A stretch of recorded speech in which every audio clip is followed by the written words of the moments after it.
예정된 시간이 다 돼서 정책 토론의 일부 2부는 내일 예정돼 있습니다.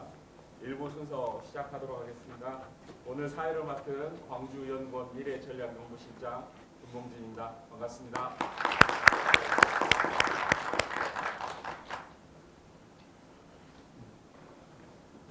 오늘 강연의 주제는 대전환시대 공공기관의 역할이라는 주제고요. 내일 2부 순서에서는 공공분야 AI 전환과 대응 전략이라는 주제로 연달아서 두 번 주제 강연이 있을 거고요. 주제 강연 이후에 그 분과별 토론이라고 준비되어 있습니다. 여기에는 우리 광주 정책연구회에 소속된 18개 그 공공기관 중에서 경제산업분과 문화관광분과에 해당되는 분과 기관들이 오늘 오후에 그 각자 기관의 사정에 맞춰서 그 대전환 시대를 어떻게 준비하고 있는지에 대한 토론 또는 뭐 그런 전환했던 사례가 있으면 사례를 발표해 주셔도 좋고요. 앞으로 뭐 어떻게 하겠다, 뭐 이런 25년 내에는 어떻게 해보겠다, 뭐 이런 내용으로 토론을 해주셔도 좋고. 오늘 발제를 하신 내용에 대해서 좀 궁금증이나 질의응답을 해주셔도 좋고 이렇게 약간 좀 자유로운 토론 시간을 갖도록 그렇게 일정이 준비되어 있습니다.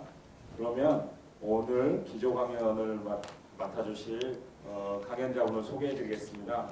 대구대학교 경찰학부의 함요상 교수님 모시겠습니다.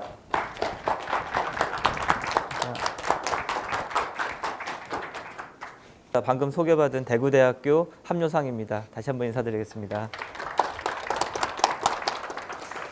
2024 광주정책연구회 정책박람회 행사로 알고 있습니다. 거기에 이제 제가 초대받은 기조 강연으로 초대받았는데요. 이렇게 귀한 자리에 초대해 주셔서 대단히 감사하다는 말씀 드리고요.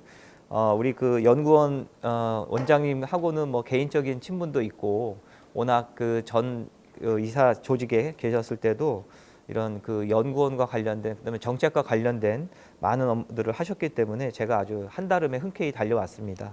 그리고 제가 그 의뢰받은 내용은 대전환 시대의 이제 공공기관의 역할이라고 하는 주제로 한 45분 정도의 기조 강연, 뭐 기조 발제 정도 아니면 제 생각을 전달하는 그런 정도의 시간으로 제가 이제 의뢰를 받았습니다. 그래서 간단하게 말씀을 좀 드리고요. 제가 생각했던 평소에 공공기관에 대한 저의 생각, 그 다음에 모두가 아마 동의하실 것 같긴 한데 지금이 대전환 시대인 것 같다라고 하는 것에는 아마 동의가 되지 않을까 싶습니다. 저도 이제 그렇게 생각을 했는데요. 이거 시작하기 전에 제가 이거 강의 의뢰받은 게 한 달 조금 안 된 것 같긴 한데 그 전쯤에서 이제 준비를 쭉 하고 있었는데 제가 이거 준비하면서 역시 그 제가 연구자로서 상상력에 빈곤이 있구나라는 생각을 좀 했습니다. 아시죠? 얼마 전에 강의 준비를 막 하고 있는데 그 카톡이 딱 오는 거예요. 무슨 사건이 터졌다는 10시 한 25분쯤에. 그래서 장난인가 싶어가지고 해서 이제 그걸 쫙 봤죠. 그러면서 이제 그걸 쫙 하루 그날 거의 새벽 한 3, 4시까지 쭉 보다가 제가 이렇게 켜놨던 노트북을 보니까 이 대전환 시대 공공기관의 역할 이게 있더라고요. 그래서 내가 저를 굉장히 자책했습니다. 상상력이 참 요거밖에 안 되냐. 너도 참 대전환 시대가 어떤 시대가 될지 모르면서 대전환 시대가 왔다고 얘기하는 게 좀 제 자신을 많이 자책을 많이 했습니다. 아마 여기 계신 분 대부분 그러지 않았을까요? 예.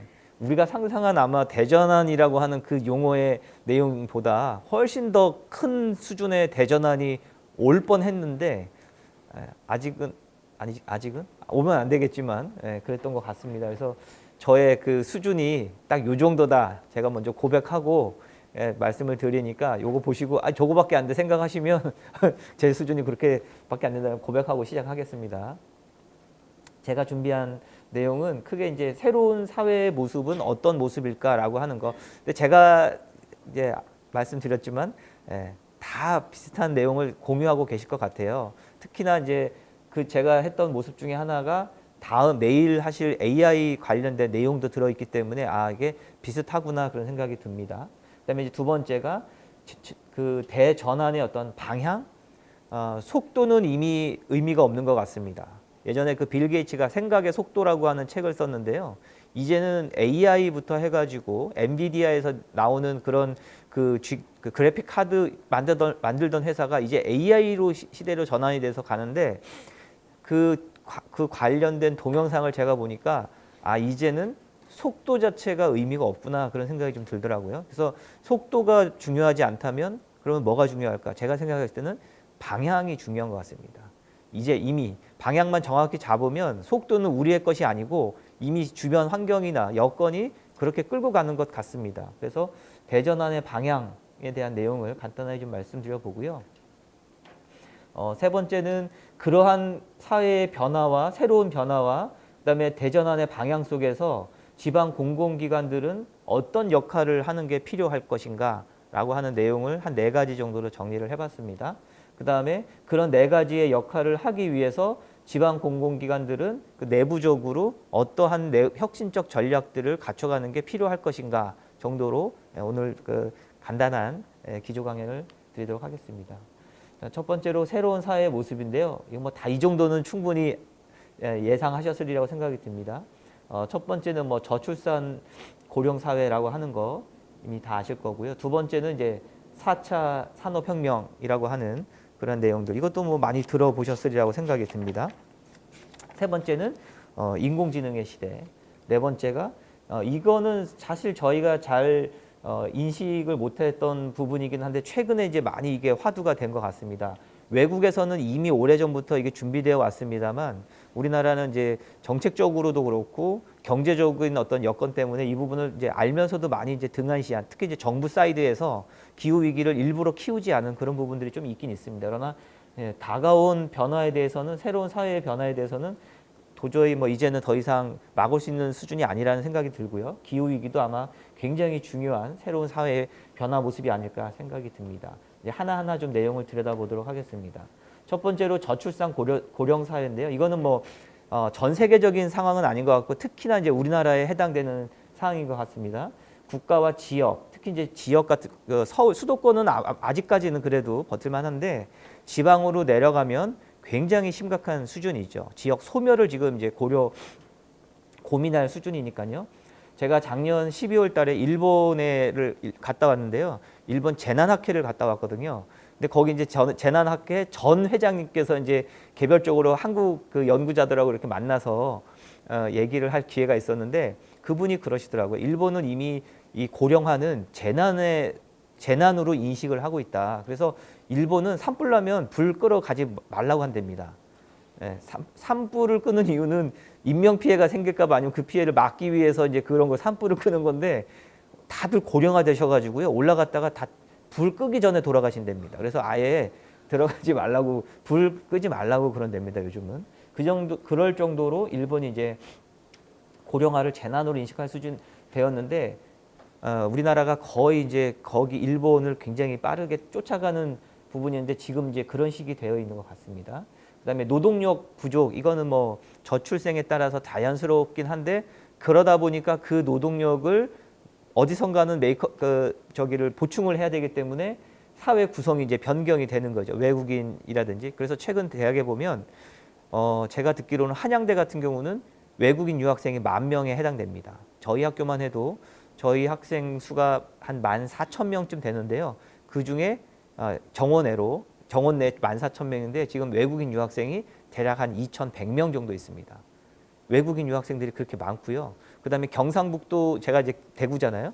경북은 농업이 굉장히 이제 전국에서 제일 큰 비중을 갖고 있고 어업도 있거든요.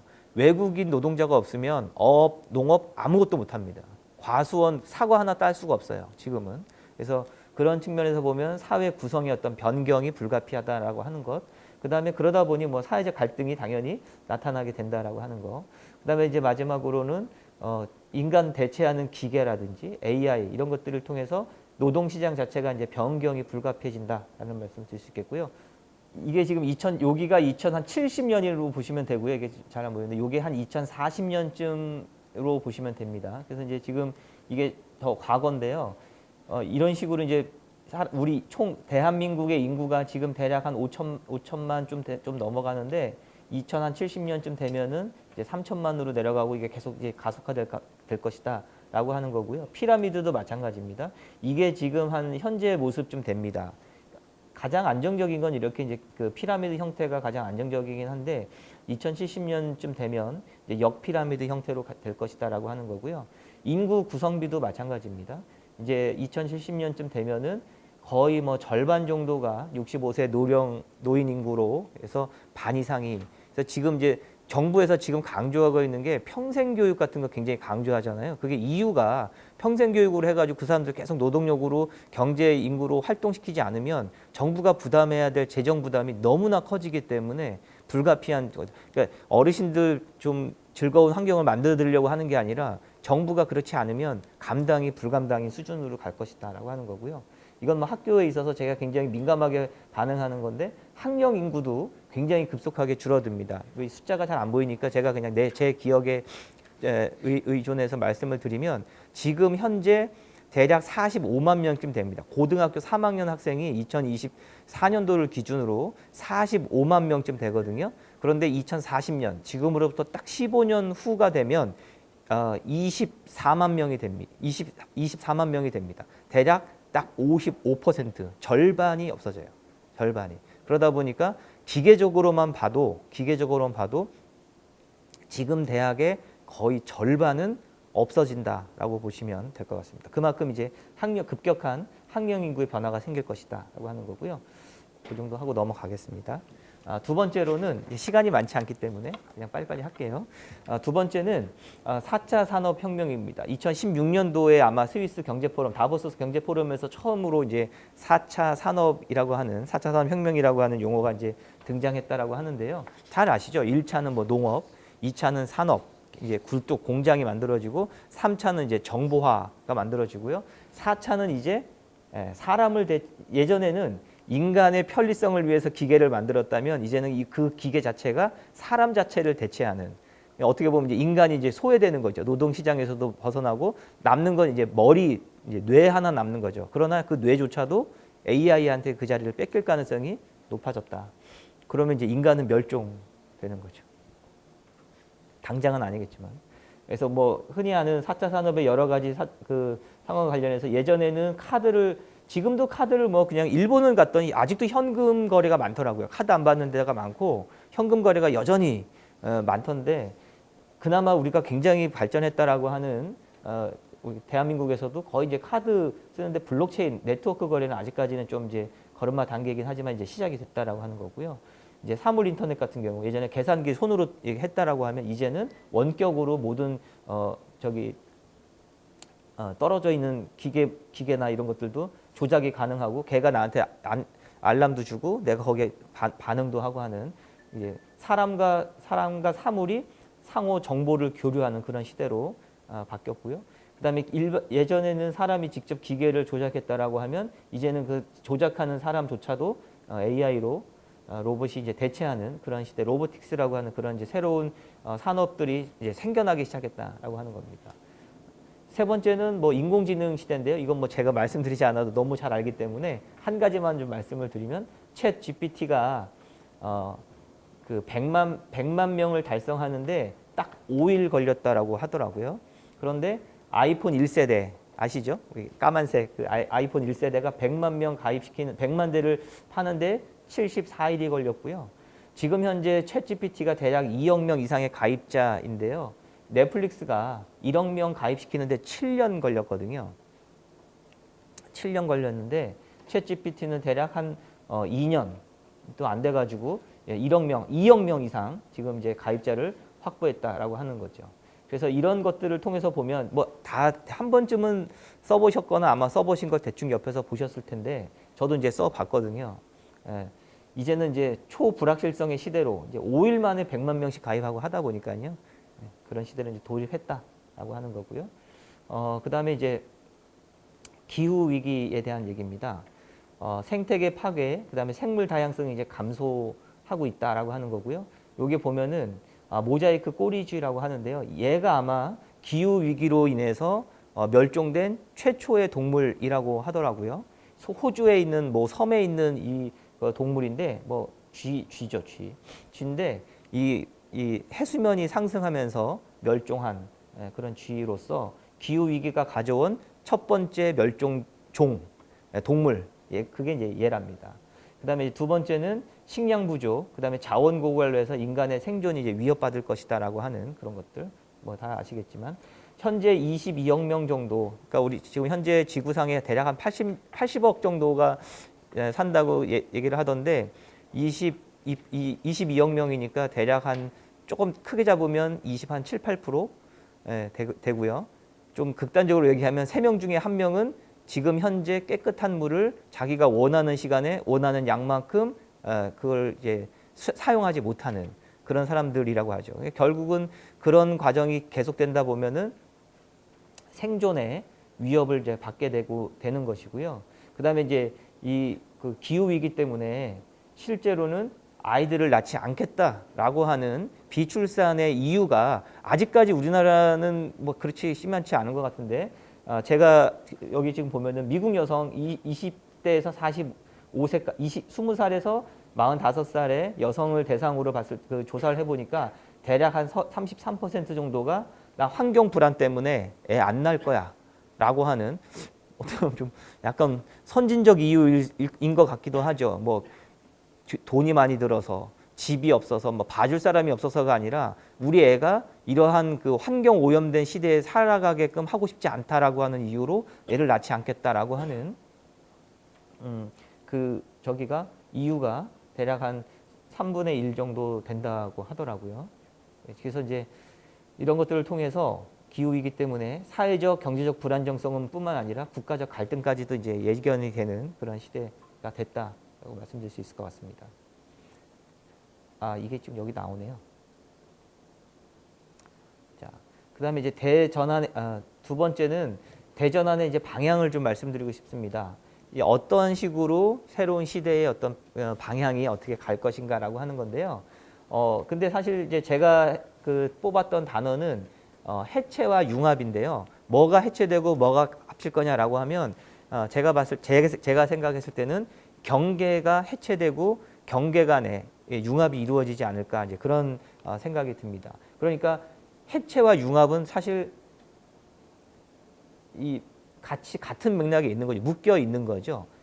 이게 하나가 해체된다라고 하는 건 해체가 되는 이유가 뭐와 융합하기 위해서, 또 융합한 이유는 뭐가 해체됐기 때문에. 그래서 유연성의 단위가 계속 이렇게 쪼개지고 그다음에 나눠지고 그다음에 나눠진 것과 쪼개진 것이 전혀 다른 것과 융합이 돼서 새로운 무언가를 만들어내는 그러한 시대, 그러한 그 형태로 나아가지 않을까라고 하는 거고요. 조금 더 구체적으로 보면 뭐가 해체되고 뭐가 융합되냐라고 봤을 때 제가 생각했을 때는 기술, 산업, 기업들이 예전에는 경계가 명확했거든요. 기술은 학교에서, 산업은 국가가 정책적으로, 그다음에 기업은 시장에서, 회사들이 뭐 이렇게 구분이 정책적 구분들이 있었다면 이제는 그런 것들의 경계가 이제 무너지게 되는 거죠.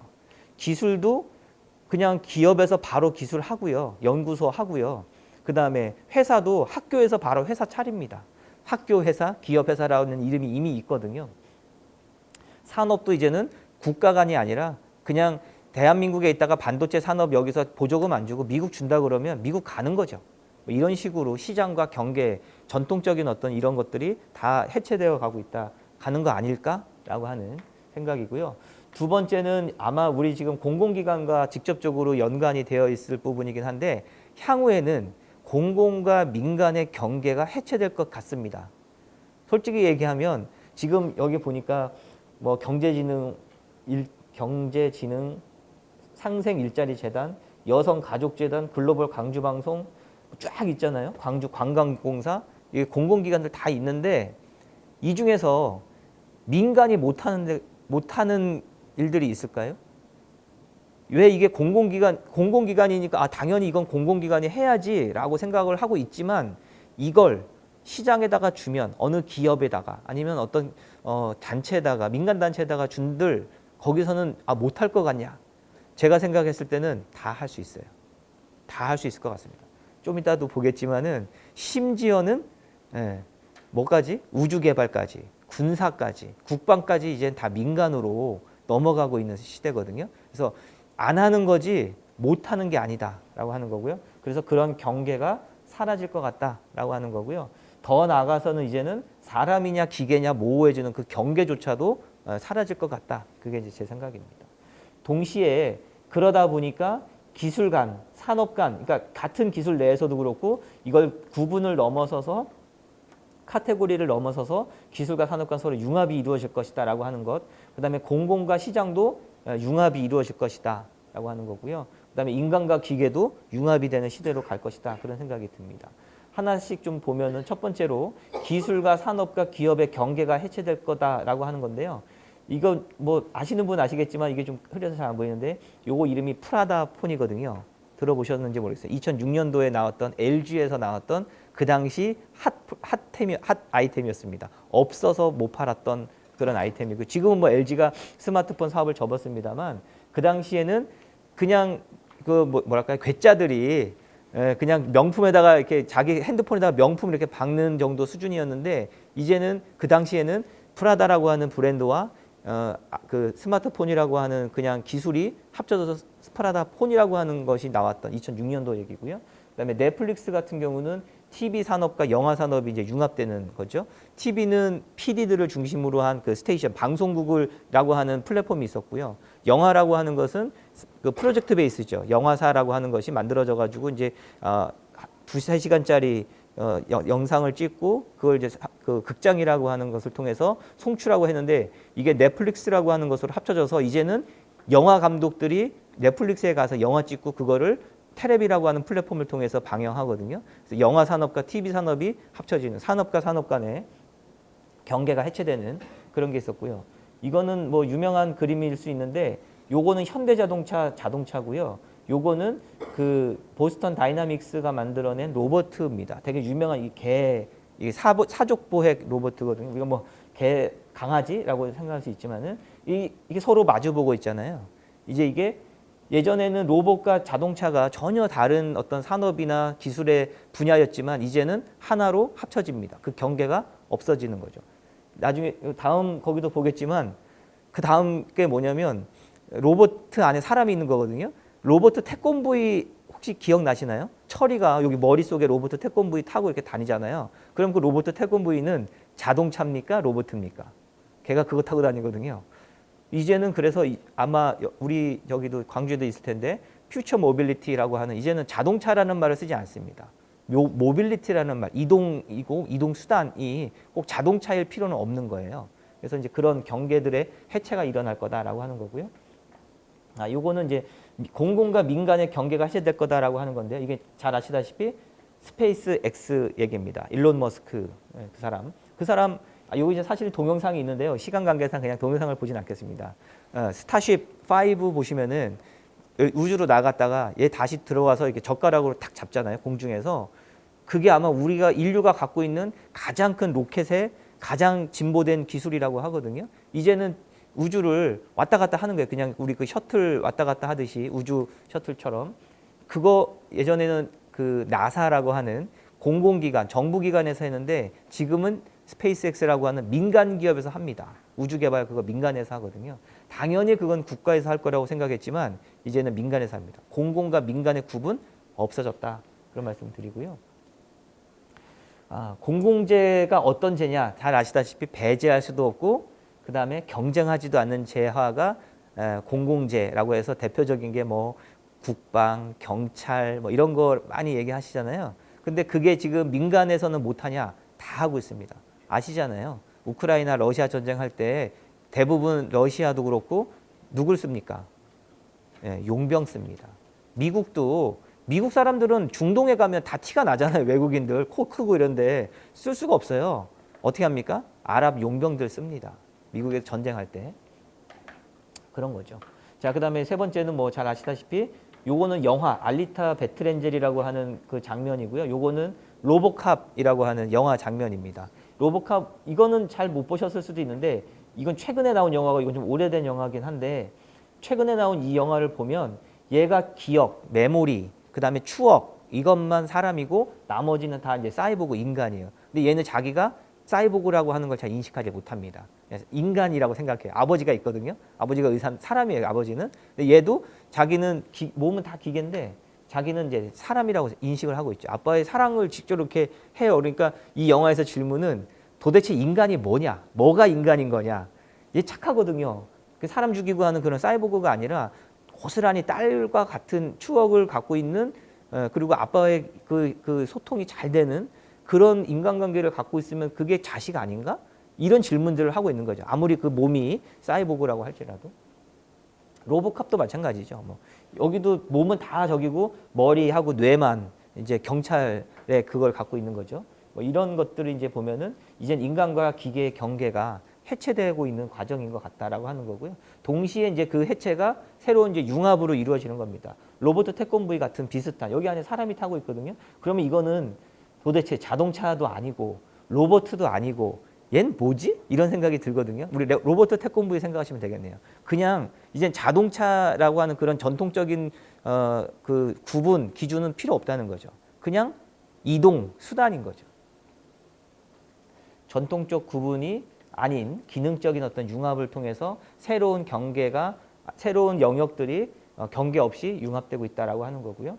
공공과 시장의 융합은 이제 이거는 성균관대학교에서 하던 이제 저기를 아예 삼성전자공과대학교라고 해가지고 삼성에서 사람을 반도체 인력을 직접 키웁니다.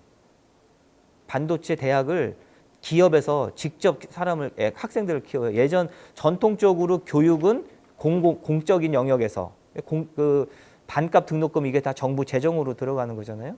그다음에 그 기업은 당연히 이 학원 정도 수준이지 인재를 그러니까 입시학원 수준이지 아니면 뭐 공무원 합격하는 애들 뭐 애드빌인가요? 하여튼 그런 수준이지 직접 하진 않았는데 이제는 대학은 교육하고 기업은 취업하고 이랬는데 이제는 그게 아니라 기업에서 직접 학위를 주고 학교를 운영하는 수준에서의 그 새로운 경계 없이 융합이 이루어지고 있다라고 하는 거고요.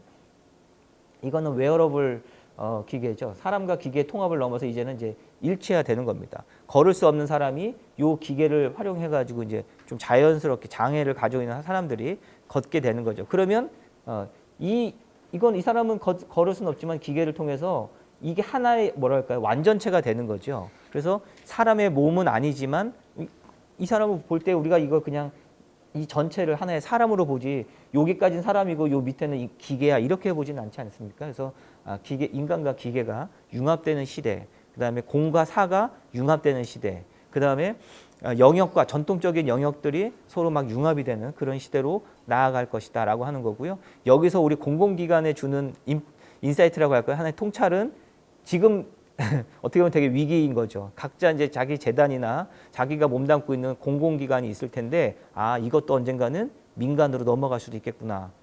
언제든지. 지금이라도 당장 넘길 수도 있지만 안 넘기고 있는 것뿐이다. 못 넘기는 게 아니다라고 하는 그러한 인식을 좀 가져야 되지 않을까 싶습니다. 학교는 이미 그런 위기를 갖고 있습니다. 저희도 언젠가는 없어질 수도 있겠구나. 그다음에 이게 이제 그런 물결이 왔을 때 우리가 어느 쪽으로 이거를 준비해야 될 것인가라고 해서 저희는 지금 하는 과정이 소규모화를 지금 하고 있어요. 학교에 소규모화를 하고 있습니다. 그래서 누군가는 살아남을 수 있는 누군가를 조금 이렇게 유연성이나 신축성을 높여가지고 융합을 하고 필요에 따라서 그때그때 이렇게 붙였다 뗐다 할 수 있는 그런 모듈들을 조그만 모듈들을 만드는 과정들을 하고 있습니다. 대학들 같은 경우는 그러니까 다양한 전공들을 세부 전공들을 막 만드는 거예요. 그래서 어느 것 하나랑 어느 것 하나가 합쳐서 새로운 무언가를 만들어내라, 새로운 융합을 하라 이렇게 하고 있는 거죠. 우리 각자 몸담고 있는 그 공공기관들은 어떻습니까?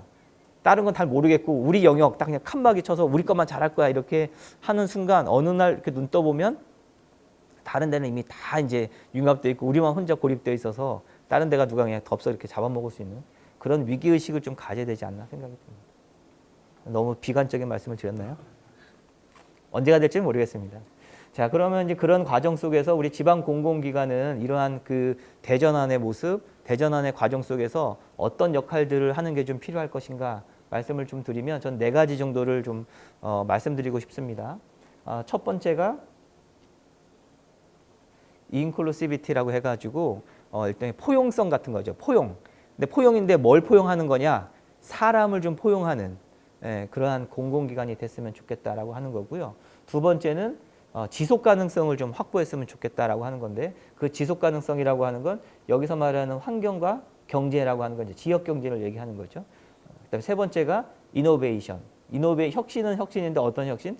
디지털 혁신. 뭐 내일 AI도 있습니다만 AI를 뭐 포함한 디지털 혁신. 근데 AI는 어떻게 보면 가끔은 AI가 목적처럼 보여지기도 하는데요. 제가 보기에는 그냥 AI가 목적일 수도 있지만 조금 디지털 혁신이라고 하는 건 좀 더 현실적인 단위로 내려가서 AI보다는 그 전 단계로서의 어떤 디지털 혁신 같은 거 이런 것들이 좀 필요하지 않나 생각이 듭니다.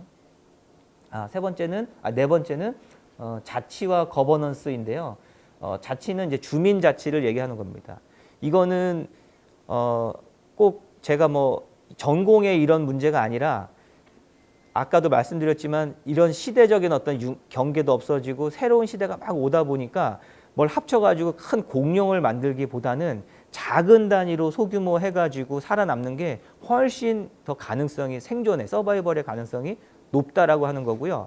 정부가 정책적으로 예를 들면 호남 지역에는 뭐, 영남 지역에는 뭐 이렇게 하는 것이 아니라 광주 서구에는 뭐는 뭐 이렇게 가는 게 훨씬 더 생존력이 높거든요. 근데 그러려면 정부는 못해요. 왜냐? 모르거든요. 광주도 잘 모를 뿐만 아니라 광주에는 하나의 구, 하나의 지역, 그 자치 단위, 공동체 단위는 더 모르거든요. 이걸 국가 단위의 정책으로 뭘 하기에는 너무 먼 얘기다. 그러면 어떻게 해야 되냐? 주민들끼리 그 자치적인 어떤 그런 모습들을 보여주는 게 차라리 오히려 더 생존력을 높이는 거다라고 해서 뭐 기초자치단체가 아니라면 적어도 우리 광주라고 하는 광역자치 단위에서의 주민자치들 이런 것들을 좀 한번 해보는 게 어떠냐. 그것이 이제 우리 공공기관이 그 마중물 역할을 해서 그렇게 좀 리딩을 하는 것도 좀 필요하지 않을까?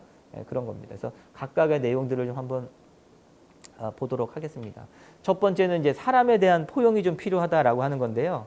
이러한 그 굉장히 빠른 변화 속에서 공공기관은 그러면 생존을 위해서 뭘 해야 되냐라고 하면 뭐랄까요? 뭐 back to the beginning이라고 할까요? 처음으로 다시 돌아가는 게 필요하다라는 생각이 저는 듭니다. 그래서 그러면 비기닝에 우리가 당초에 공공기관을 만들고 했던 그 이유, 그다음에 그 지향점은 무엇일까라고 하면 결국은 사람인데 그러면 모든 사람이 다 해당되는 거야? 저는 꼭 그렇지는 않은 것 같아요.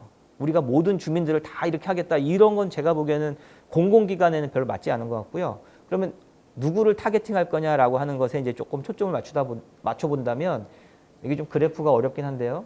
궁극적으로 결론부터 말씀드리면 저는 여기 다 사람들인데 수요 곡선, 디맨드, 서플라이, 공급 곡선인데 공급자, 수요자 여기 어딘가에 다 있겠죠. 여기서 제가 관심을 가지는 것 또는 공공기관이 관심을 가져야 된다라고 하는 부분은 요 빗금친 부분입니다. 여기에 관심을 갖는 게 필요하다고 저는 생각이 듭니다. 자, 그러면 여기 빗금친 부분에 있는 사람들은 어떤 사람들이냐? 간단하게만 말씀드리면 뭐 잘 아시죠? 수요 곡선과 공급 곡선이 만나는 점에서 요 가격이 형성이 된다라고 하는 건 한 중학교 한 2학년 정도면 다 배웠던 내용이니까 어떤 재화인지는 모르겠지만 이 재화의 가격이 5,000원이라고 가정을 하죠.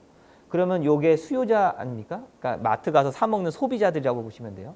소비자인데 여기 있는 소비자는 8,000원이에요. 이건 무슨 걸 의미하냐면 나는 이 재화가 8,000원이라도 살 용의가 있는 사람들을 의미합니다. 그러면 이 사람은 여기에 있는 사람은 마트에 갔더니 이 재화가 5,000원이면 자기는 8,000원이라도 그걸 구매할 용의가 있는데 5,000원이니까 생각보다 더 싸니까 당연히 사겠죠. 그죠? 3,000원 이익 받네? 라는 생각을 하면서 이제 사겠죠. 그리고 반대로 여기 있는 공급자들은 얘는 3,000원, 이분은 여기 있는 사람은 3,000원이라고 본다면 이 재화가 5,000원짜리 재화인데 이 3,000원의 그 가격을 갖고 있는 사람은 무슨 의미냐면 나는 이 재화가 3,000원에 거래가 돼도 팔 용의가 있다라고 하는 사람이에요. 시장에 가면 당연히 이 사람은 팔겠죠. 난 뭐 대량 생산을 했든 원가 절감을 했든 3,000원이어도 난 이익이 남으니까 팔 용의가 있는데 5,000원에 판매가 되고 있으니까 2,000원을 더 받게 되는 거니까 당연히 기분 좋게 팔겠죠. 그래서 이 가격점을 기준으로 해서 요 밑에 있는 공급자나 요쪽에 있는 수요자들은 가만히 냅둬도 시장에 가서 사고 팔고 거래를 자유롭게 자기들끼리 뭐 깎아줘라 안 된다 뭐 이렇게 하면서 사고 팔기가 분명히 될 겁니다. 그런데 반대로 여기 있는 사람을 한번 생각해 보시죠. 3,000원에 이 재화를 살 용의가 있는 사람이 시장에 마트에 가면 5,000원이기 때문에 이 사람은 살 수가 없어요.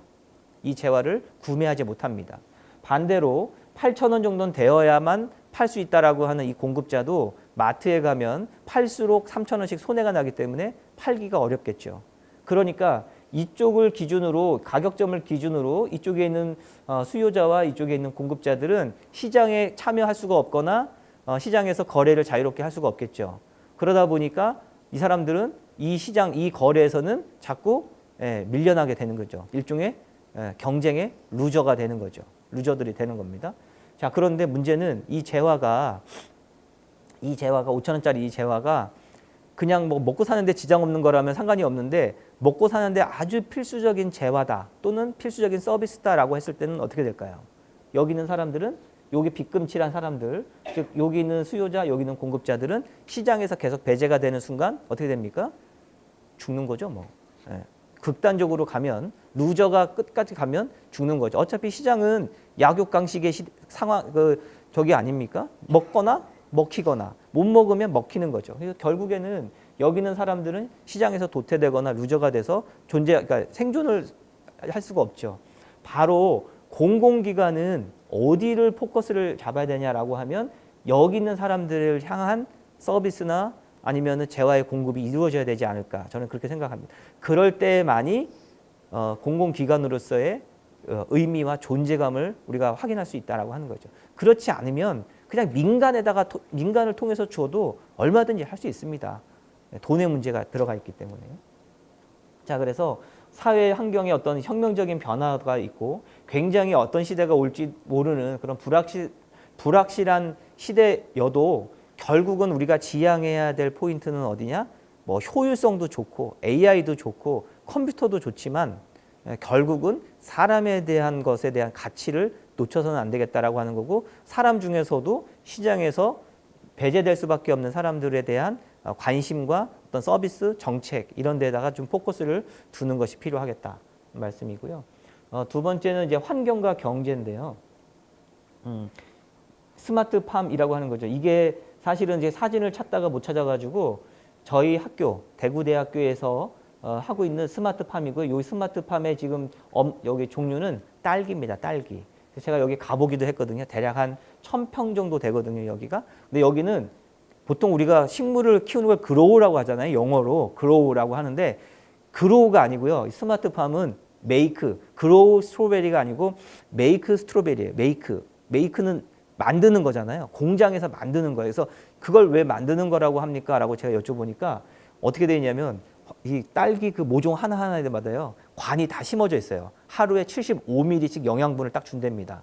그러다 보니까 거기서 나오는 딸기가 그 사이즈가 거의 비슷해요. 그리고 색깔도 거의 비슷하고요.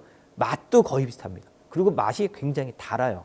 그러니까 이게 딸기를 우리가 그냥 잘 온도 조절해주고 하는 게 아니라 어떻게 하면 얘가 맛이 요런 단맛이 날까, 그러니까 새콤달콤한 맛이 날까, 이거를 배합을 해가지고 배양해가지고 그걸 만들어서 하루에 75ml씩 딱딱 주입한답니다.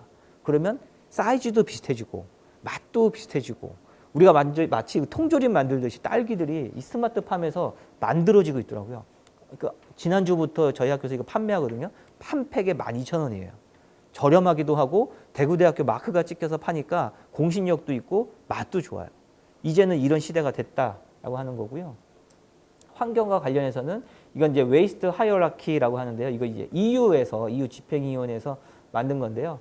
얘네들은 이제 환경이 워낙 경제나 생존에 미치는 영향이 크기 때문에 몇 가지 이제 한 5단계로 나눈 거죠.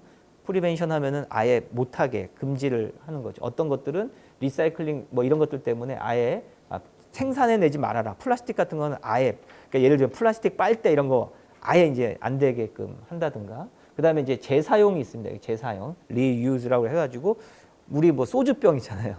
참이슬 처음처럼 이런 거 녹색급 소주병 그거 재사용합니다. 리유즈해요. 다시 그 살균 세척 다시 해가지고 다시 쓰거든요. 그 다음에 이제 세 번째가 리사이클링 하고요.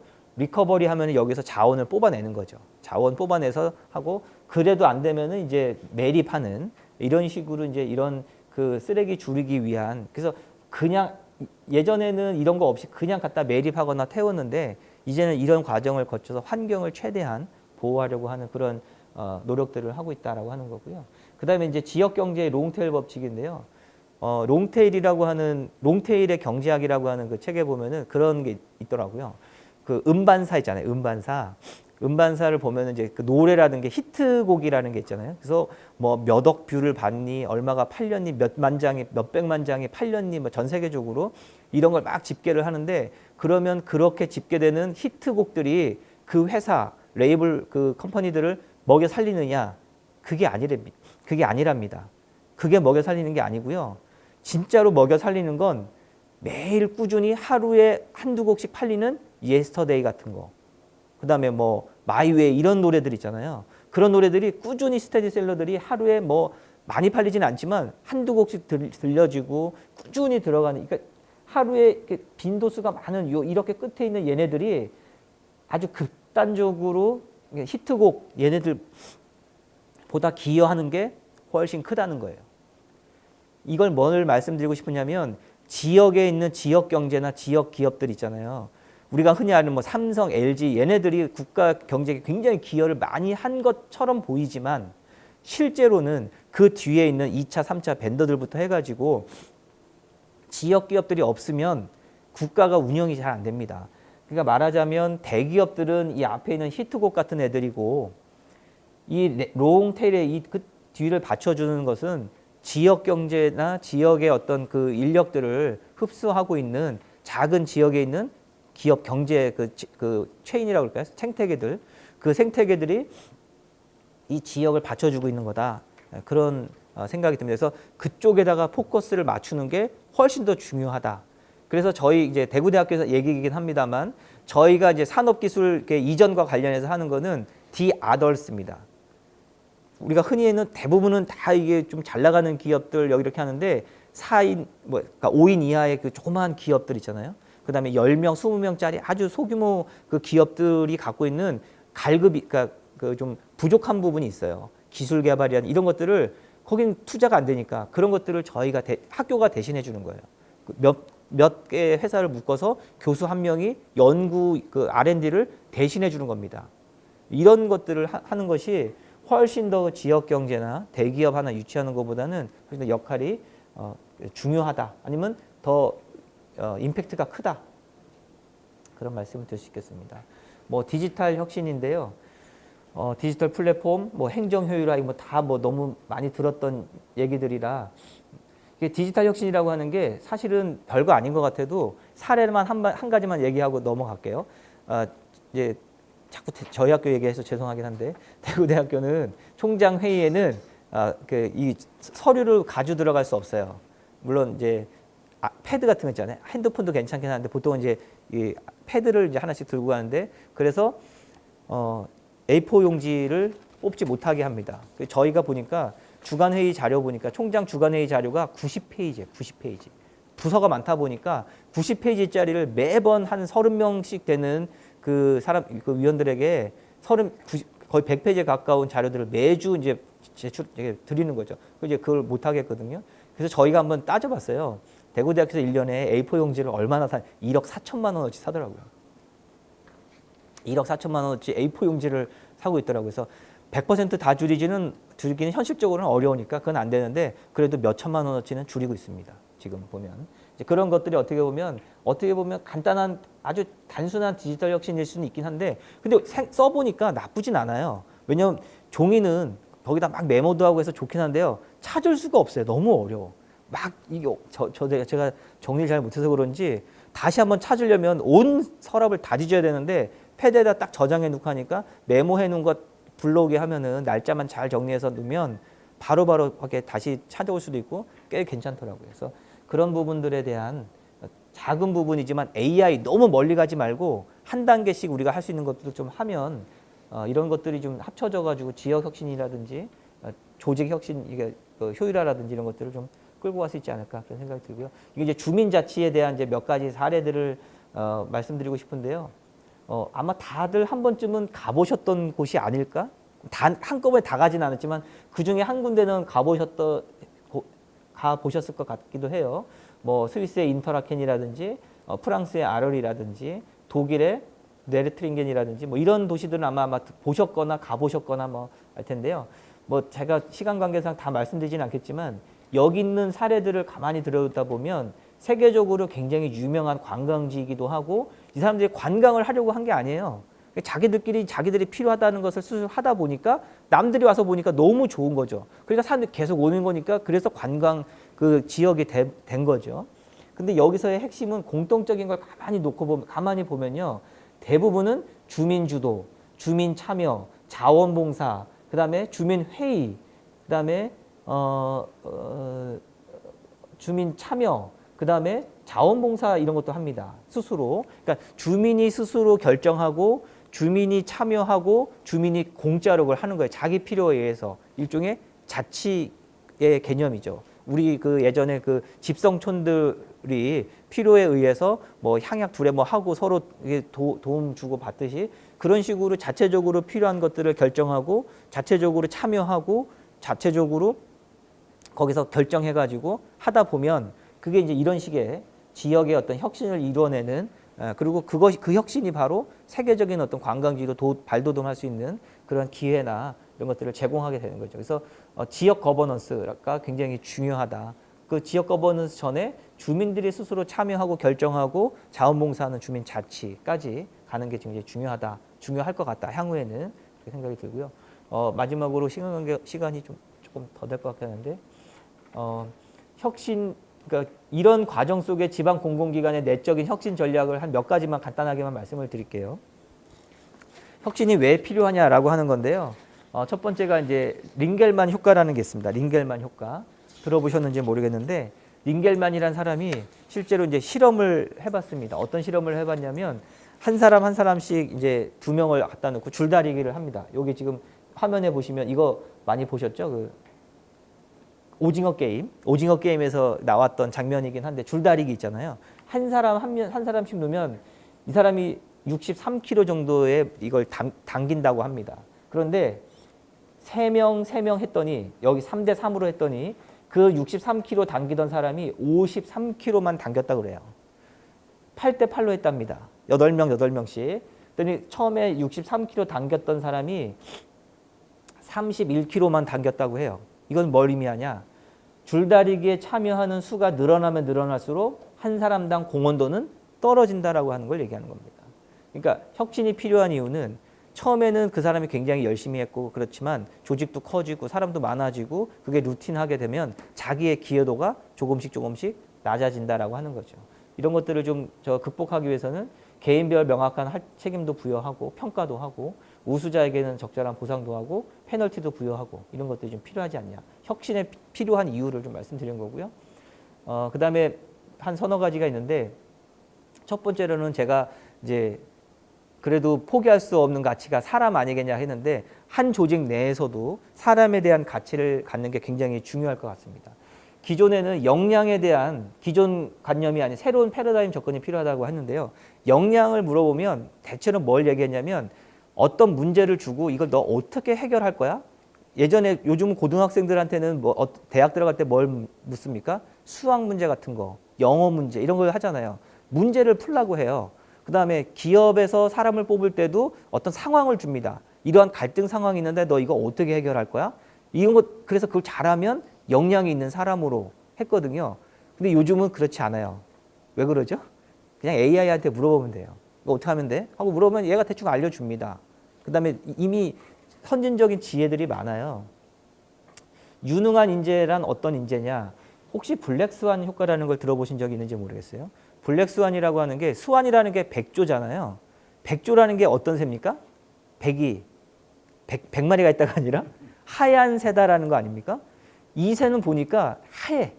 어디서 보는 게 다 하얘. 아, 이 새는 다른 색깔이 없고 그냥 하얀 새구나. 그래서 백조거든요. 근데 실제로 그 새에 검은색인 새가 있다는 걸 몰랐던 거죠. 아무리 발견해도 몰랐는데 호주나 뉴질랜드에 어디 가면 같은 종인데 검은색 백조가 있답니다.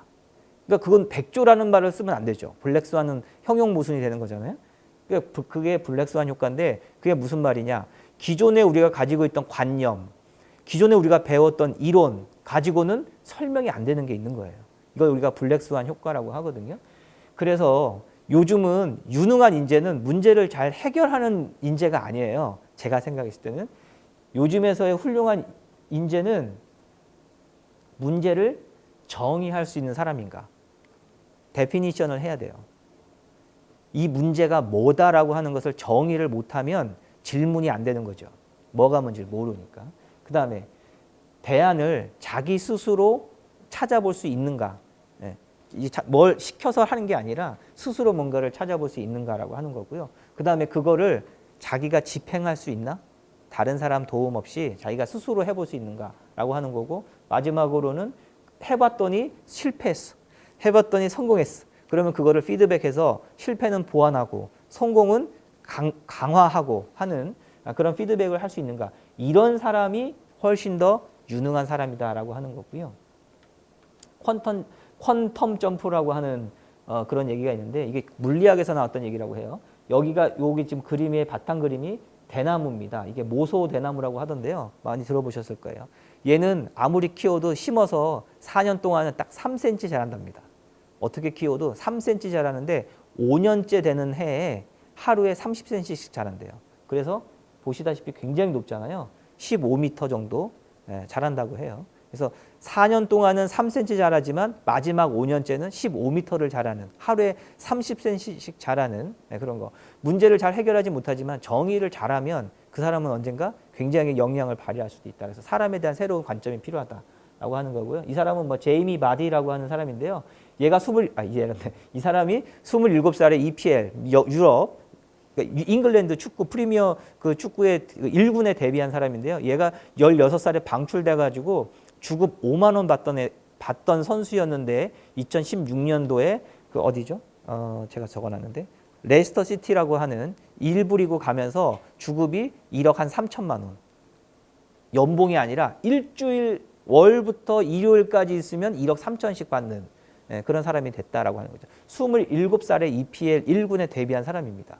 16살에 5만 원짜리 방출돼서 5만 원짜리 주급 뛰다가 27살에 1부 리그로 가서 주급 1억 3천만 원 받는 그런 선수가 됐다라고 하는 일종의 퀀텀 점프였던 사례로 그다음에 두 번째는 이제 성실한 인재였으면 좋겠다라고 하는 거고, 시간 관계상 그냥 간단하게 하고 넘어가겠습니다. 그래서 인문학적인 소양을 좀 갖고 있는 사람이 굉장히 중요하다라고 하는 거고요. 나 아닌 우리에 대한 인식이 좀 강했으면 좋겠다. 우리 공동체에 이런 것들 좀 말씀드리고 싶고요.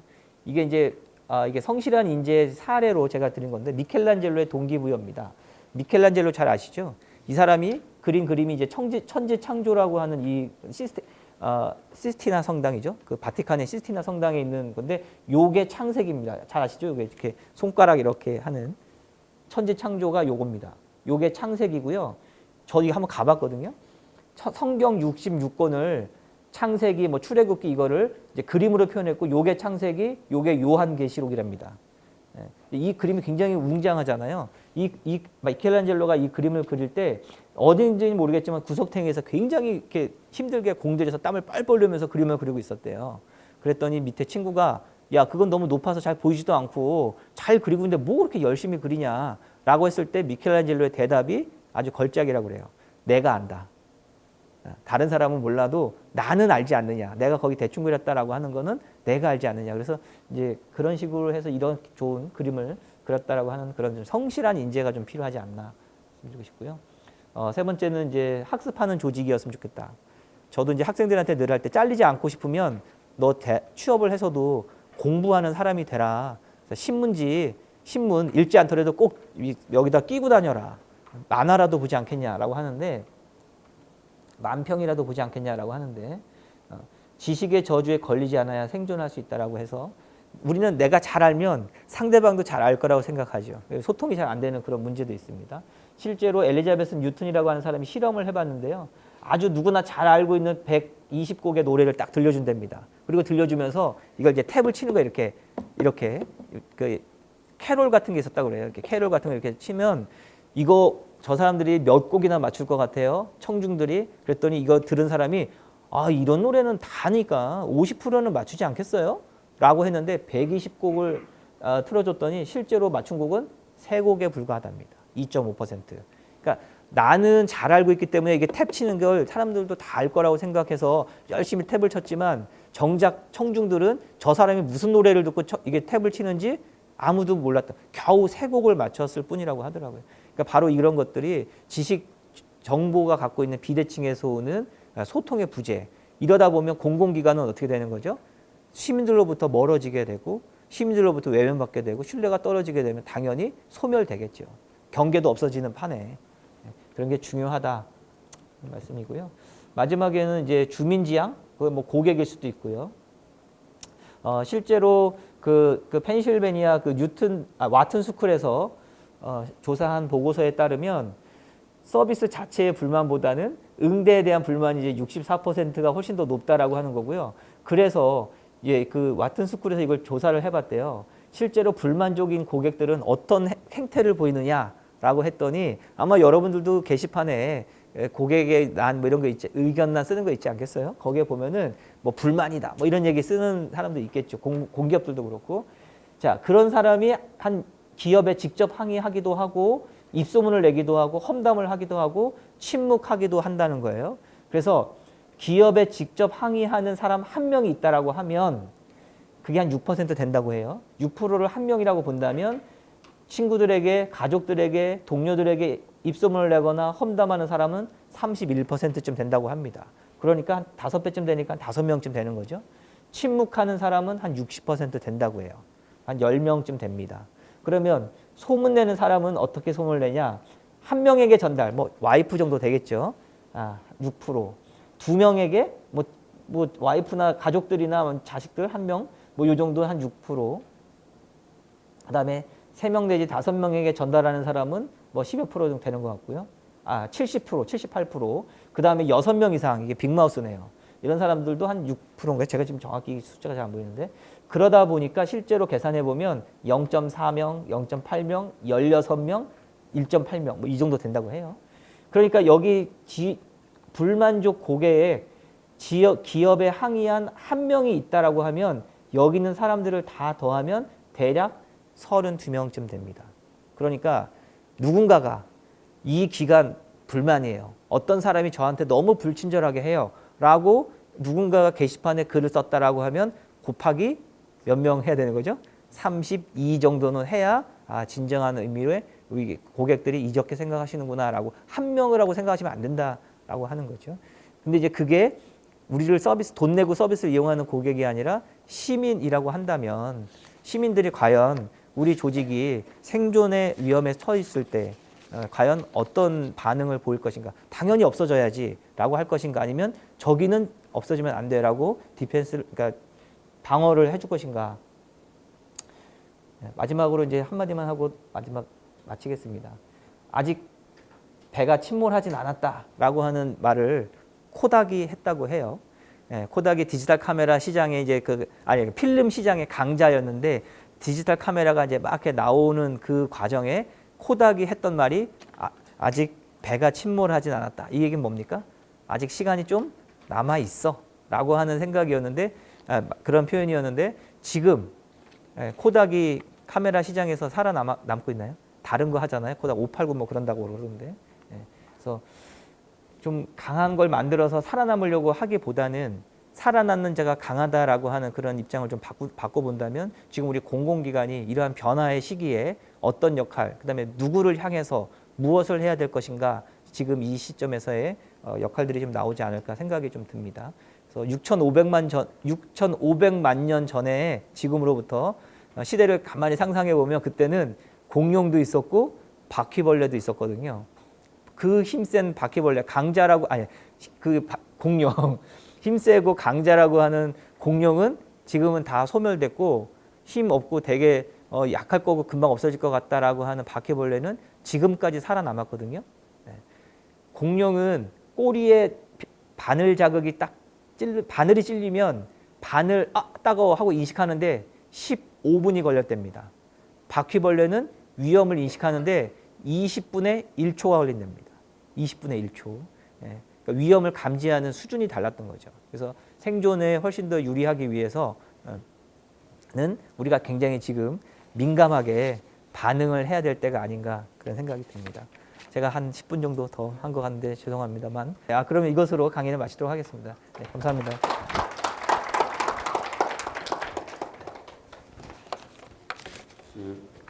강연해 주신 홍효상 교수님께 네. 다시 한번 감사합니다. 네. 그 순서는요.